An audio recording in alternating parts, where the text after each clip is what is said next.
We're back into our Jesus is Greater Than Religion series, walking through Hebrews. We've kind of gotten to the point now where it's almost like 2 sermons per chapter. We did chapter 10 was 2 sermons, and I don't feel like we'll be done with chapter 11 after today, but we might go ahead and move on. I'm going to be making 4 points, and I think we could probably do a 4-part mini-series just on this one chapter. It's really, really awesome. But anyway, I read this week.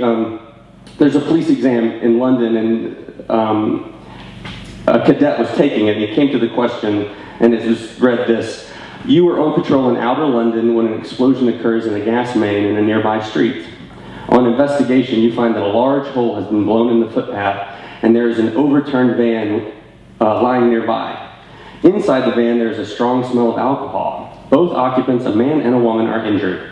You recognize the woman as the wife of your divisional inspector, who is at present away in France. A passing motorist stops to offer you assistance, and you realize that he is a man who is wanted for armed robbery. Suddenly, a man runs out of a nearby house, shouting that his wife is expecting a baby, and that the shock of the explosion has made the birth imminent. And another man is crying for help, having been blown into an adjacent canal by the explosion, and he cannot swim.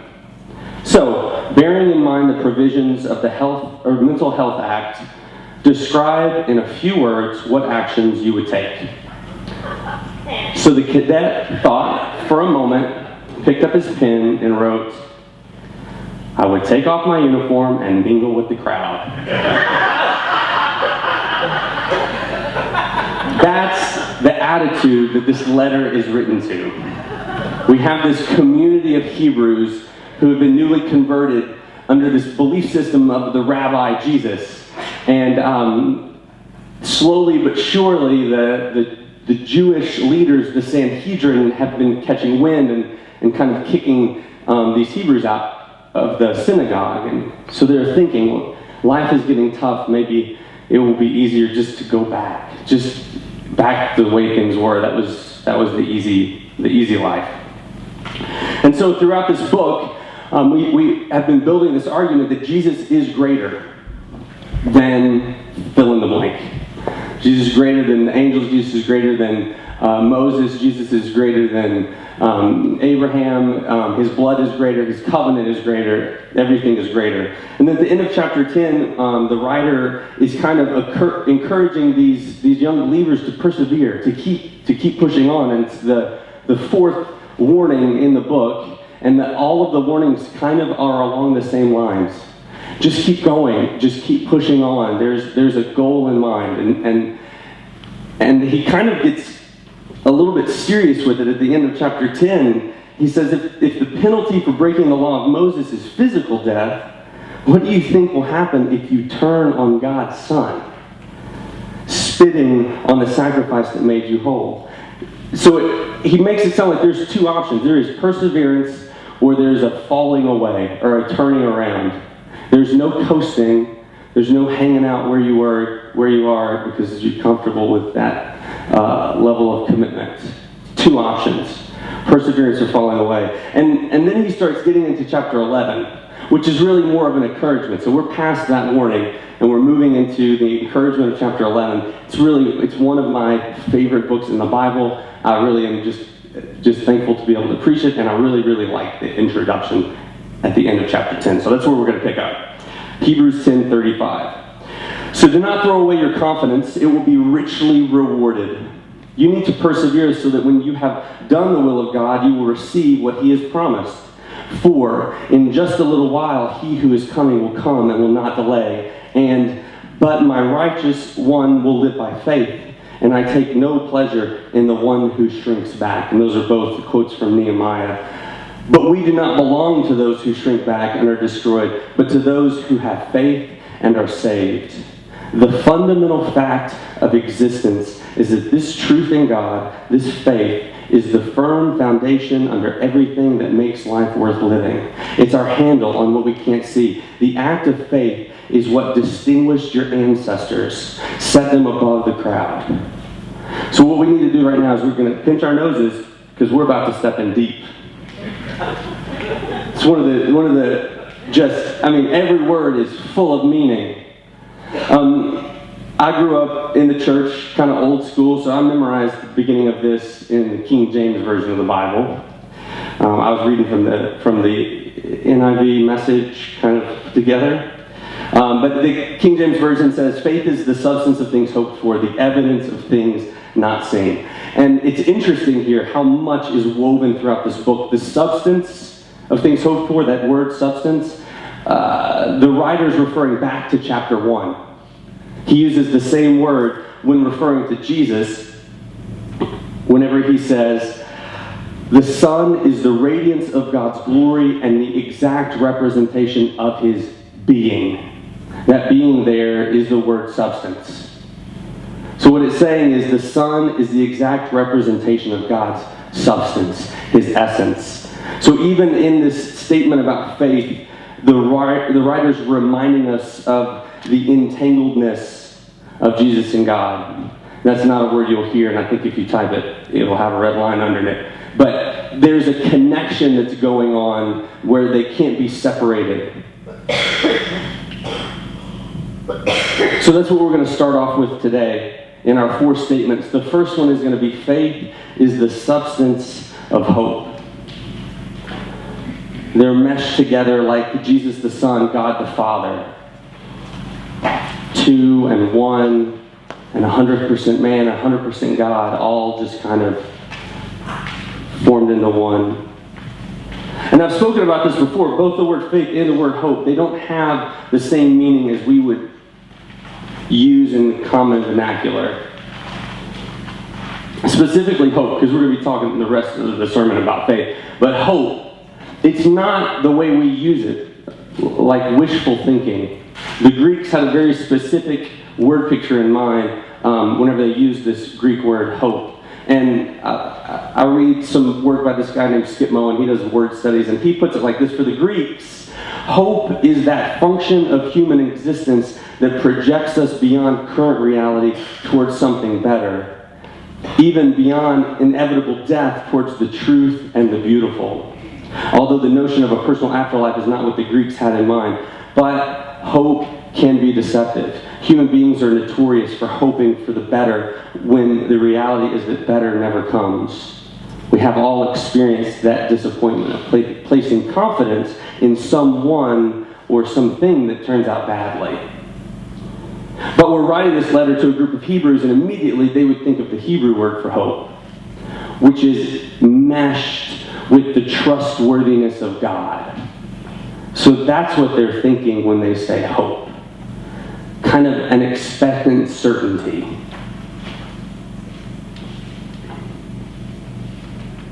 So, hold on to that thought.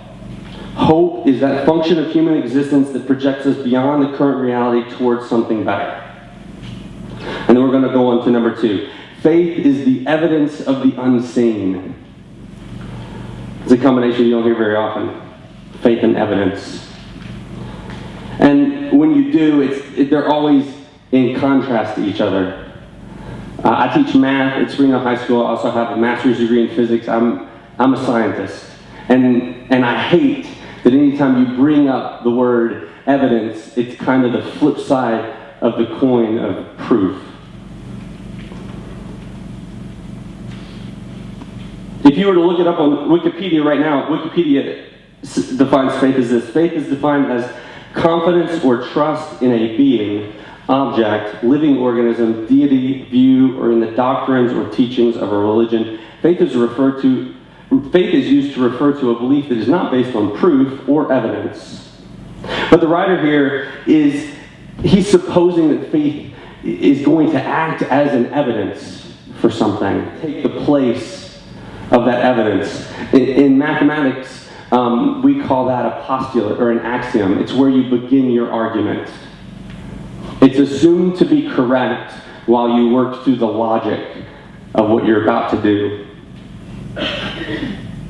And it comes in really handy, and I have something to illustrate that. You guys ever heard of black holes? That's a pretty common scientific term now. Well, it all started back in the 1600s when this guy named Isaac Newton had an apple hit his head, and he postulated there was such a thing as gravity. And then about 100 years later, a guy by the name of John Michael conjectured that there might be an object massive enough to have an escape velocity greater than the speed of light. And jump ahead a few more years, Simon Pierre Laplace said, he predicted the existence of black holes in this statement: "It is therefore possible that the largest luminous bodies in the universe may, through this cause, be invisible." More than 100 years later, Albert Einstein sat in the clerk's office and published his theory of general relativity. And then a year later, Schwarzschild used Einstein's theory of general relativity to define what a black hole was mathematically, just on paper. He defined the gravitational radius of a black hole, and it was named after him.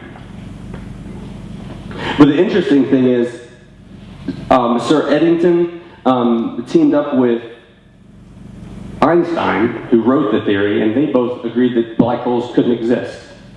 It was impossible. But that didn't deter people from taking it as truth and assuming that there were such things out there as black holes. And this guy right here, I'm going to butcher his name. I actually even looked up how to pronounce it. I had it down, and there's a 100% chance I'm going to butcher it. Subramanian Chandrasekhar. He won a Nobel Prize. He pioneered the theory that white dwarfs that led to an understanding of the mass limit. What stars will become white dwarfs? What stars will become black holes? And then in 1964, this is hundreds of years before it was even postulated that these things could exist, they got their name black hole by a man named John Wheeler. And then there was a discovery that a neutron star at the time, that was the densest matter. That was the step before the discovery of a black hole. And then Stephen Hawking in 1970, he defined what they should actually be looking for.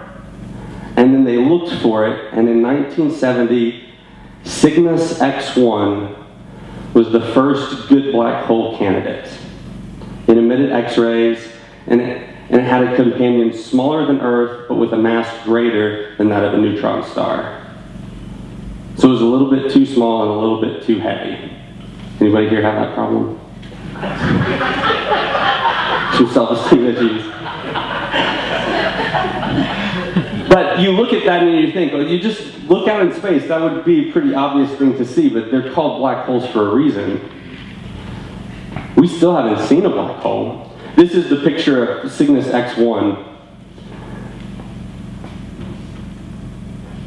In there somewhere is a black hole. Because if we can't find a black hole, we can't see a black hole, we can only measure its effects on its surroundings. But sometimes we have to spend time assuming that something is true before we get to actually prove that it's true. And often we can only prove that something is true by the effects that it has on the world around it. So you're going to hold on to that thought. Now you've got two. Sometimes we have to live as if something is true before we can prove it true. And number two, hope is that function of human existence that projects us beyond current reality towards something better. So right here, the author has set up his argument. He's put forth his postulate, and he's about to take off on what's finally known as the Hall of Faith. And it begins in verse 3. By faith, we see that the world called into existence by God's word, what we see created by what we don't see. By an act of faith, Abel brought a better sacrifice to God than Cain. It was what he believed, not what he brought, that made the difference. That's what God noticed and approved as righteous. After all these centuries, that belief continues to catch our notice. By an act of faith, Enoch skipped death completely. They looked all over and couldn't find him because God had taken him. We know on the basis of reliable testimony that before he was taken, he pleased God. It's impossible to please God apart from faith. And why? Because anyone who wants to approach God must believe both that he exists and that he cares enough to respond to those who seek him. There is so much here. But I promised Molly that I would be quick today because she's in there with all the kids and they start to get unruly if I go too long. So, what can I say about this? The writer has a lot to say about faith. He's bringing back in his argument that Jesus is greater. When he states that we see by faith God made everything we see out of what we can't see, namely his word, and John in his gospel says that that is Jesus. And then by faith, Abel makes the first recorded sacrifice of a lamb in an attempt to connect with the divine by means of cleansing by death.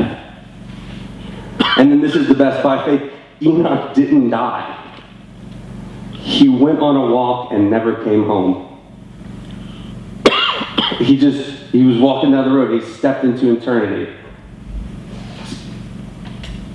Some versions of the Bible say he was translated into heaven. But I'm going to pull a Jim Bob and say that I really like the King James version of this passage of the story of Enoch back in Genesis 5. It says, "And Enoch walked with God, and he was not." Well, was not what? He was not. Everything that you cannot be, he was not. But joking aside, I don't know if you caught it, but the writer, he explained some of these postulates of faith right at the end. What is faith? It's important because it's impossible to please God without it. So we need to figure out what this is. And right there at the end, he breaks it down into two. So the third would be faith is belief in God's existence. We start with that premise. There's one God. If you guys were to take a world history class, you would be taught that belief originated with a man. Monotheism was fathered by Abraham. And the writer picks up on that just a few verses later. Doesn't leave Abraham out of his argument. Verse 8 says, "By an act of faith, Abraham said yes to God's call to travel to an unknown place that would become his home. When he left, he had no idea where he was going. By an act of faith, he lived in the country promised him, lived as a stranger, camping in tents. Isaac and Jacob, those sons, did the same, living under the same promise." God came to Abraham and said, "Abraham, I want you to move." And Abraham said, "Where?" And God said, "I'll tell you on the way."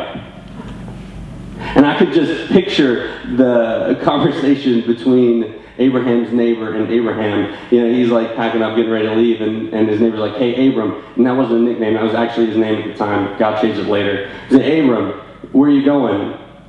And he's like, "I don't know." And this guy's like, "Well, why are you going?" "Because God told me." "Well, which one?" "Well, the only one." What? It doesn't make any sense, but he got up, he packed everything he owned, and he left. And during that entire journey, he was blessed with riches. He sees the destruction of cities at the hand of this one and only God. He has a child from his dead and shriveled loins. That's actually from the passage. God is involved in Abraham's life, and Abraham sees it as he goes. But you guys don't need to believe me. You need to go look it up. This is a really, really interesting story, and while you're at it, just start at the beginning like the writer did, and you can read up to Hebrews. And then there's just a few books left after that. So he started with what? He started with a belief in God. The first chapter of Romans talks about this. It says that even creation proclaims his qualities, his power, and his divine nature. So you're going to hold that thought. Now you have three. Sometimes we have to live as if something is true before we prove it true, and in living as if it's true, we find the evidence that it is true. And hope is that function of human existence that projects us beyond current reality towards something better. So why did Abraham do something so crazy? And that's the second part of this faith statement. Faith is belief in God's response. God cares enough to respond to those who pursue him. The writer mentioned this earlier in the letter in chapter 10 that we just read earlier. It says, do not throw away your confidence. It will be richly rewarded. You need to persevere so that when you have done the will of God, you will receive what he has promised. This is why Abraham left his house, everything he knew, his friends, family, to run after this voice. Pick back up in chapter 11, verse 10. Abraham did it by keeping his eyes on an unseen city with real, eternal foundations. The city designed and built by God. Each one of these people of faith died, not yet having in hand what was promised, but still believing. How did they do it? They saw it way off in the distance, waved their greeting, and accepted the fact that they were transient in this world. People who live this way make it plain that they are looking for their true home. If they were homesick for the old country, they would have gone back anytime they wanted. But they were after a far better country than that, heaven country. You can see why God is so proud of them and has a city waiting for them. And while they were on this journey, and while we are on our journey, we're promised a reward for perseverance. The writer lists later in the chapter what this reward actually is. He also talks about many other heroes of faith. And he mentions that he didn't have time to mention even others, and I don't have time to mention the ones that he mentioned, so you need to go home and read chapter 11 today. It's really, really cool. But we're going to start up with the list, and that picks up in verse 38. These are your rewards for perseverance. Through acts of faith, they toppled kingdoms, made justice work, took the promises for themselves. That's what I'm talking about. They were protected from lions, fires, and sword thrusts, turned disadvantages to advantages. They won battles, routed alien armies. Women received their loved ones back from the dead.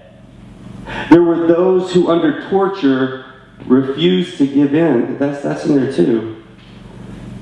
Preferring something better, resurrection. Others braved abuse and whips, and yes, chains and dungeons.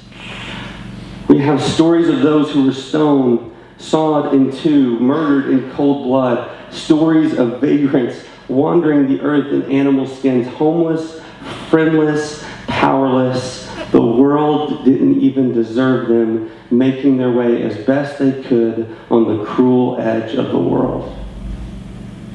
That's a crazy list of rewards right there. Kind of took a left turn. Because the rewards are not in the action, but in the fact that they have faith that God exists and that he rewards those who pursue him. So they weren't focused on here, right? They were refugees. They didn't care about building a home here. They didn't care about the way they were treated here because they were working towards a goal that they could see way off in the distance. And as they worked towards that goal, God proved himself in their life. And why was that? Because, one, they believed in him. That was their postulate.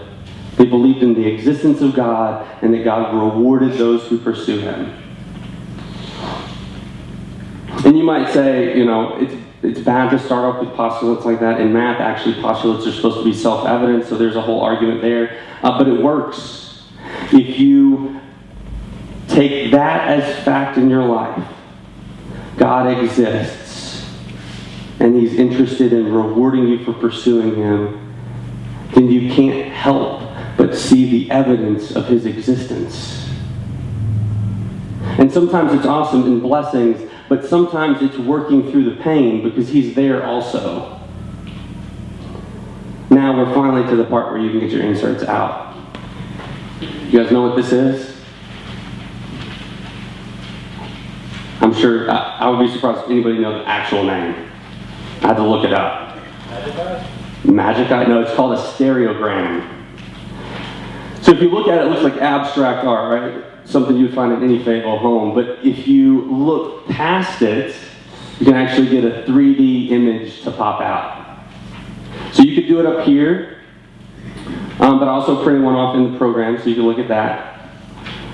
And I would go as far as to say, I've been accused before, being a Christian in a scientific world, that I'm just reading into things. Right? That just happened by random chance. And if we looked up at this picture, it looks random. There's some kind of lines, they end up being meaningless, but it just kind of looks like a random pattern. But when you assume the postulate that there is something there, and you look a little bit deeper, you actually get evidence that it is. Now, if I read into it, I could look at that and say, it's a unicorn. I see a unicorn whenever I look up there. That would be reading into it, because that's not what's there. But if I believe there's something deeper going on, and I look past the surface, can anybody see it? Is it too dim out there?